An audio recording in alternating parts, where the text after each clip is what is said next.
Bonjour à toutes et à tous, c'est Ahmed, j'espère que vous allez bien, j'espère que vous avez apprécié la vidéo d'hier. Aujourd'hui, on parle Bitcoin bien évidemment, Ethereum, quelques informations à vous partager, notamment techniques, on fera quelques news et des news extrêmement intéressantes et un nouveau fil d'actualité qui vient de passer par rapport à la démission de Jérôme Powell qui serait imminente. Il y a maintenant 3 personnes qui en parlent. Ça commence à être suspect cette histoire, hein. S'il y en a une, ça va, s'il y en a deux, compliqué, s'il y en a trois, c'est peut-être inévitable. Et lorsque je me pose ce type de questions, pour pouvoir renforcer ou invalider des billets que je pourrais m'auto-créer dans mon esprit, eh ben, j'utilise un site que je vous présenterai tout à l'heure, qui représente tout simplement un consensus global de ce qu'on pourrait éventuellement attendre dans les prochains jours ou prochaines semaines. Beaucoup de news et beaucoup d'informations, notamment du côté de Donald Trump, on en parle maintenant.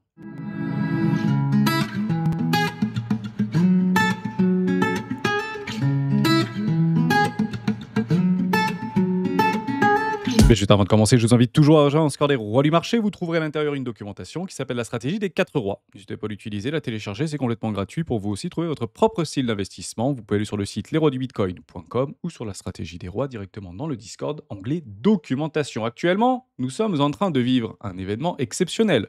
Vous pouvez le rejoindre complètement gratuitement. 15 jours, 15 heures, du 21 juillet au 11 août. Challenge extraordinaire avec l'ensemble des membres érudits. Jeudi, ce sera Géo. J'ai dit que c'était hier. Malheureusement, je n'avais pas lu l'actualité, comme quoi il n'était malheureusement pas disponible. Donc c'est moi qui l'ai fait. On a parlé pendant 1 heure et demie et on a réussi à répondre à énormément des questions et j'espère que vous avez passé un formidable moment. La vidéo est en train d'être montée. Elle sera partagée ici dans vidéo, juste là, comme la précédente, hein, de lundi, de hier. Challenge économique, devenir riche. J'espère que ça vous a plu. Continuez à en profiter. C'est complètement gratuit. On parle Bitcoin très rapidement. Très simple, hein, en train d'observer quelque chose de formidable. C'est en train de batailler au-dessus des 120 000 ou aux alentours des 120 000 $. Pourquoi? Vous mettez un volume profile et vous allez tout simplement tirer ce volume profile par rapport à ce que vous observez ici. Et vous regardez, boum, c'est en train de batailler sévère sec, hein. Je vous le dis en toute franchise. Vous avez des énormes trous dans le volume profile qui correspond très exactement à un déséquilibre de marché ici en hebdomadaire. Vous avez exactement le même en journalier ici. On pourrait donc dire, de façon complètement rationnelle, qu'on préférerait voir une toute petite dégradation, venir chercher le déséquilibre de marché, stopper tous les acheteurs à fort levier pour pouvoir faire une déviation, réintégration, accélération pour aller chercher plus d'objectifs beaucoup plus haut. Actuellement, 136 000 $. Et l'objectif par rapport à ce flux est actuellement à 170 000 $. C'est ce qu'on avait annoncé il y a plusieurs semaines en arrière. Bon, maintenant que vous avez ça, est-ce qu'on peut avoir exactement les mêmes choses sur Ethereum? Non, Ethereum, c'est mieux. Il reprend de la dominance et on est en train d'observer quelque chose de juste formidable. Vous avez d'autres déséquilibres. Celui qu'on avait vu ensemble, il était juste là. On l'a pris sur la journée d'hier, juste ici. Maintenant, il faut le maintenir. Le job est fait sur Ethereum. Je vous le dis en toute franchise. Oui, on est en train de batailler. C'est normal, on arrive sur des objectifs de AB égale CD. On avait mis une petite tête de roi ici. On s'en fiche de combien de temps ça va prendre pour arriver. Ça peut mettre 3 semaines, ça peut mettre 3 jours, ça peut mettre 4 jours. Eh ben, c'est juste formidable d'observer. On a atteint des objectifs beaucoup plus rapidement qu'on ne le pensait. Je le dis, je le répète, si vous aviez des objectifs de prise de TP, de profit sur ces niveaux de prix sur Ethereum, il faut les prendre. Je vous le dis en toute franchise. Donc si vous les avez, prenez-les. Ne commencez pas à déplacer vos stop profits parce que vous vous dites ah c'est allé vite, ça peut aller encore plus vite. Oui, on peut aller encore plus haut, bien plus haut et on peut surtout s'effondrer. C'est complètement possible. Maintenant, on a fait le job. Pourquoi? Parce qu'on est parti s'affranchir en hebdomadaire d'une trendline baissière par rapport à une résolution potentielle de ce canal descendant. De ce canal descendant. Formidable. Donc ça veut dire quoi? C'est-à-dire qu'on ne peut pas avoir de réintégration. Ce que les boules ne veulent pas voir ici, ce sont des réintégrations. Si on commençait à réintégrer, s'affranchir, pullback, faire value gap, busy transformer CB, puis théorie de dos, honnêtement, c'est pas positif l'histoire. Il faudra potentiellement prendre des plaies baissiers. Si vous voulez un objectif, on va faire un petit peu de prédictive, c'est toujours intéressant de le faire ensemble, puisqu'on a le temps. Derrière, vous prenez un Fibo. Vous allez sur le bottom. Vous allez sur le top provisoire, point d'interrogation, puisqu'actuellement, on est plutôt ici dans une forme de résolution de tendance. Visez le premier arrêt, 2900 $. Et si vous regardez dans les commentaires des précédentes vidéos, ceux qui sont plutôt bears par rapport à Bull, ben, ils vous disent que vous avez un objectif entre les 2700 $, 2900 $. Et ben, vous avez tout à fait raison. C'est tout simplement le premier retracement, premier arrêt du précédent mouvement qui ne remet absolument pas en cause la dynamique de fond qui est actuellement haussière. On fera toujours des hauts toujours plus hauts que les précédents et des bas toujours plus hauts que les précédents et c'est ce qu'on a envie d'observer. Je ne dis pas que c'est baissier, j'ai dit que le job a été fait et je ne veux tout simplement pas voir une clôture sous cette trendline baissière. C'est tout ce que je suis en train de dire. Et c'est exactement le discours que je tenais, pas plus tard qu'il y a 3 semaines, 3 mois ou 3 ans, Maintenant qu'on a cassé, breaké Trendline, je ne sais plus exactement sur quelle charte, voilà, par exemple, pas celle-là non plus. Bon, bref, vous le savez, vous la connaissez, vous avez l'habitude. On a cassé toutes les trendlines et puis derrière, maintenant qu'on casse les trendlines, beh, il faut continuer. On n'a rien à faire plus bas, rien à faire dans une zone de rechargement d'achat. Il faut tout simplement pousser le plus fort possible. C'est ce que je voulais vous partager techniquement dans cette vidéo d'aujourd'hui. Mais vous avez compris, pour voir s'il faut retenir quelque chose d'important, c'est toujours plus sain pour le marché d'aller chercher d'abord la liquidité au sud avant de faire une continuation haussière, tout simplement. Et c'est très clairement ce que l'action de prix et la dynamique de prix nous invitent à penser. Pourquoi? Puisque les gros sont toujours là. Je l'ai posté pas plus tard qu'hier sur Twitter. Si vous n'êtes pas abonné sur le Twitter, je vous partage régulièrement des chartes qui sont esquises. Vous cliquez ici et en fait, on se rend compte d'une fractale qu'on avait vécue il n'y a pas plus tard qu'il y a 3 mois. C'était en mai 2025. Et vous avez exactement la même situation vis-à-vis de l'order flow d'un site qu'on utilise, Material Indicator, qui est partagé par Mars Stouff dans un onglet dédié sur le Discord des droits du marché, qui se trouve ici dans Order Flow.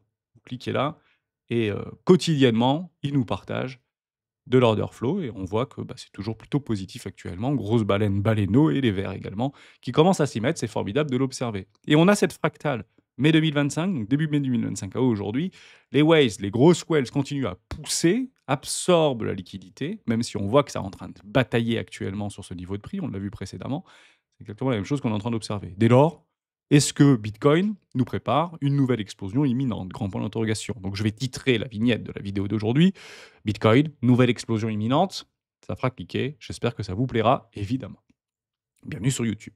Ici, c'était une information intéressante. On passe du coq à l'âne, on passe du marché écosystème cryptographique au marché traditionnel avec une surconcentration qui commence à être extrêmement préoccupante par rapport à ce qui s'était passé sur le S&P 500 Index entre les années 2000 et les années 2025. La concentration des valeurs technologiques n'a jamais été aussi importante. C'est clairement comme ça qu'on arrive à identifier des phénomènes de surchauffe ou de bulle.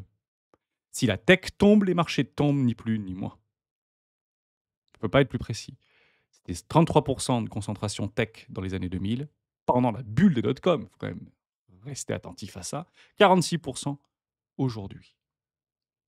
Ça ne tiendra pas indéfiniment. Je préfère vous prévenir immédiatement. Maintenant qu'on a eu ça, ça reste un billet de précaution qu'on doit intégrer et ça nous oblige tout simplement à faire quoi? Prendre des profits, c'est celui-ci nous le permet. Droit de douane, Trump annonce un accord sans précédent avec le Japon il y a encore 2 semaines en arrière. Trump nous avait dit que ça va être difficile d'avoir un accord avec le Japon. Finalement, pas de problème, surtaxe de 15% plutôt que les 30 ou les 50%. Je m'y perds dans les chiffres des tarifs douaniers. Et il y a quand même une autre information qui a été passée, c'est celle-ci.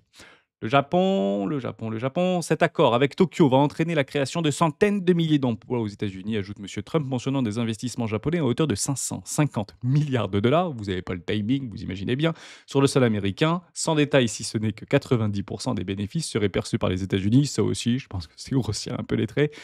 Mais honnêtement, c'est intéressant ce qu'il est en train de faire Donald Trump, puisqu'il est en train littéralement de tordre ses alliés pour financer la réindustrialisation des États-Unis d'Amérique. Franchement, ça, on ne peut pas lui enlever. On peut le critiquer de tout ce que vous voulez.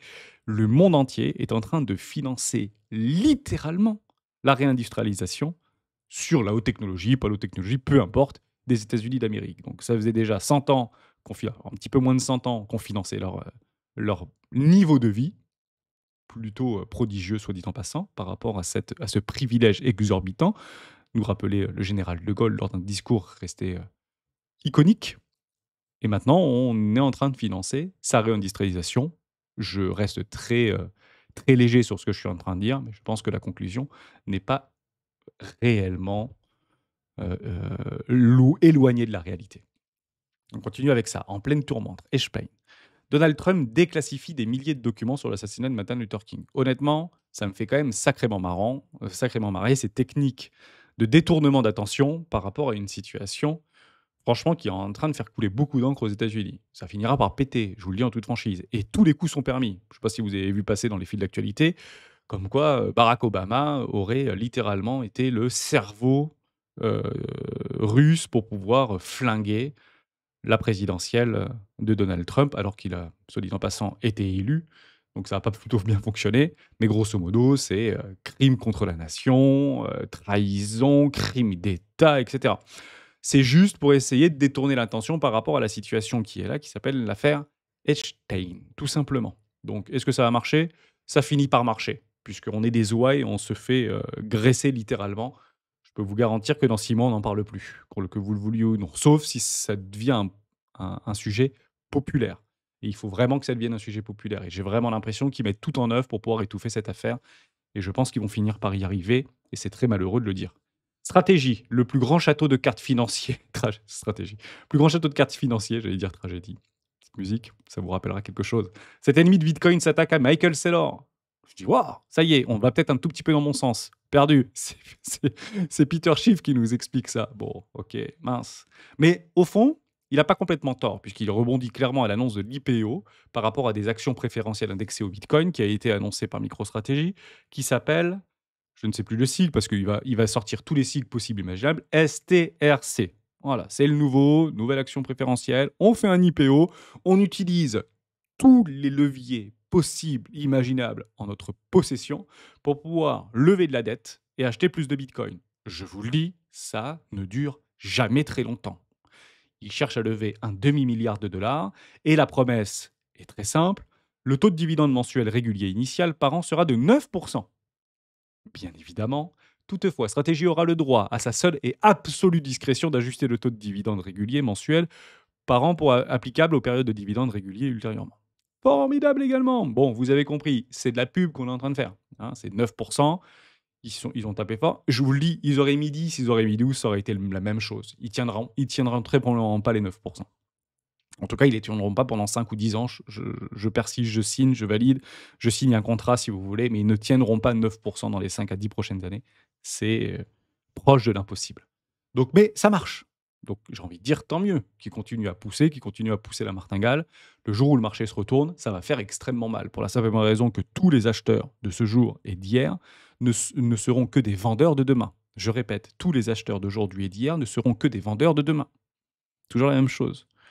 Pour faire tenir le château de cartes, il faut continuer à alimenter la martingale. Et ça finira bien évidemment par s'épuiser.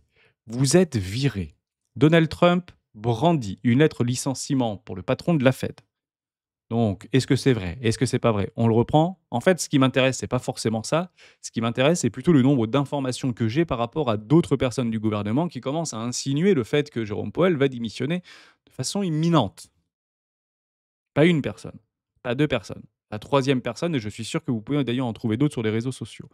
Dès lors, je vous donne une petite astuce très psychologique pour essayer de débunker ces informations-là pour dire est-ce que je suis tout gris ou je suis noir ou je suis tout blanc et on se dit ok, comment en fait le consensus se positionne actuellement par rapport à cette affaire. Après, c'est vous qui décidez quel est l'impact que ça pourrait avoir sur votre marché, sur l'écosystème cryptographique, sur Bitcoin ou sur vos crypto-actifs préférés ou marché traditionnel. On s'en fiche. C'est vous qui définissez l'impact que ça pourrait avoir. Mais avant de délimiter l'impact, on ne bouge pas tant qu'on n'a pas validé cet impact-là. Et comment le marché va pouvoir l'intensifier ou, enfin, l'identifier, deux, le pricer.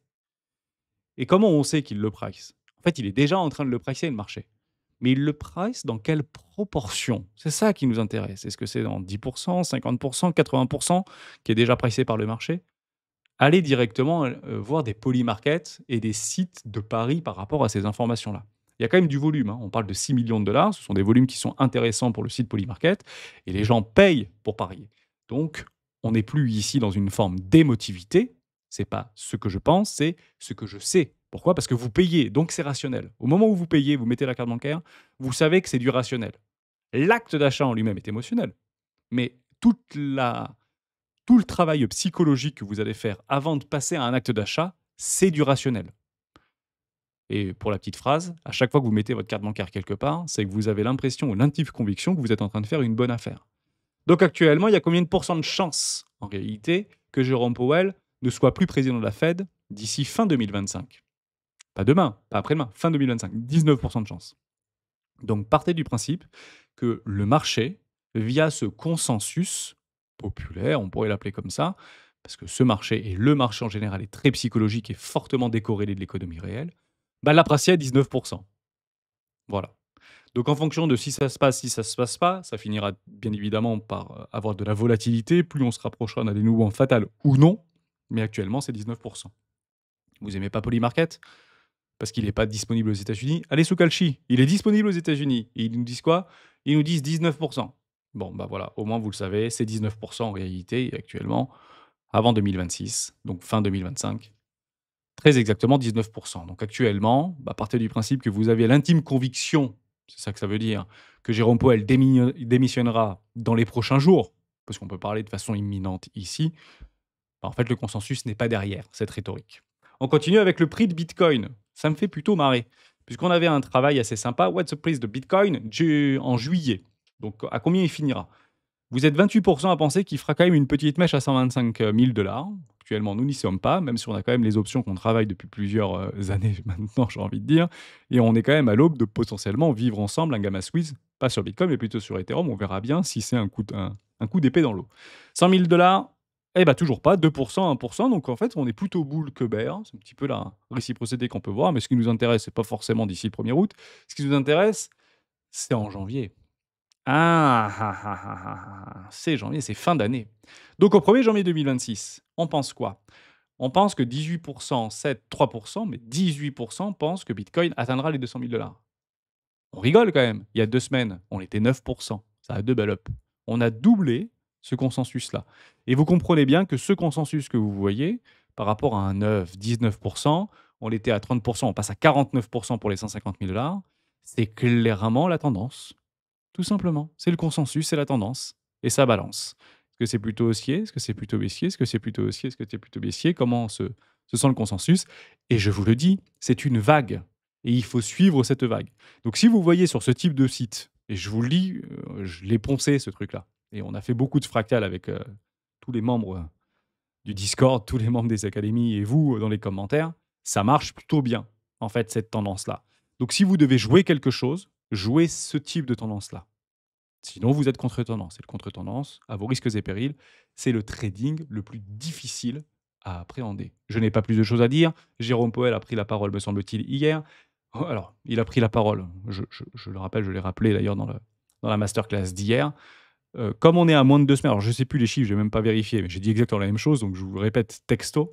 À moins de 15 jours ou moins de 10 jours de la décision de la politique monétaire de la Fed, nos banquiers centraux n'ont plus le droit de prendre la parole. Et s'ils prennent la parole, c'est pour des bouts de texte, en fait, et ils n'ont plus le droit de donner aucun signe tangible. Ça, c'est leur fonction, hein, et c'est la réglementation. Ils n'ont plus le droit de sortir un seul mot, répondre à une seule question avant la décision de la politique monétaire, au risque de potentiellement, pas manipuler, mais je sais plus quoi les marchés. Vous me mettrez un mot dans les commentaires pour me dire exactement le mot que ça fait, guider les marchés, téléguider les marchés, enfin j'en sais rien, inciter les marchés. Bon, vous avez compris l'idée. Donc, il faut strictement rien attendre, à part potentiellement la démission de Jérôme Powell sur une lettre, extrêmement, formelle, mais pour l'instant, on ne l'a pas. Est-ce que ça a bougé? Non, il y a strictement rien qui a bougé par rapport au consensus de l'agrégation de la politique monétaire de la Fed jusqu'à fin 2026. Je n'ai pas plus de choses à dire. Est-ce que c'est bull? Est-ce que c'est bear? Plutôt bull ici. Pourquoi? Parce que c'est exactement ce que Shimoku Nkoyo nous dit. On a quand même une petite Kinjun ici aux 114 000 dollars qui représente exactement un fair value gap qu'on a vu juste avant. Je vous mets pas tous les gris-gris, mais comme ça, vous arrivez à le repérer et vous multipliez vos confluences pour être dans le bon play, tout simplement. J'espère que ça vous a plu. On se retrouve donc très exactement tout à l'heure à 13 h pour le Gator Training avec R. Jeudi, pas Twani, c'est Ishimoku Kinkoyo, donc j'ai pris la place d'hier. Live ensemble vendredi et dimanche avec Mathie Décrypte. J'espère que ce challenge vous plaît. Inscrivez-vous directement sur le site internet en rejoignant ici prénom et adresse mail. Et on se retrouve de l'autre côté. Ciao.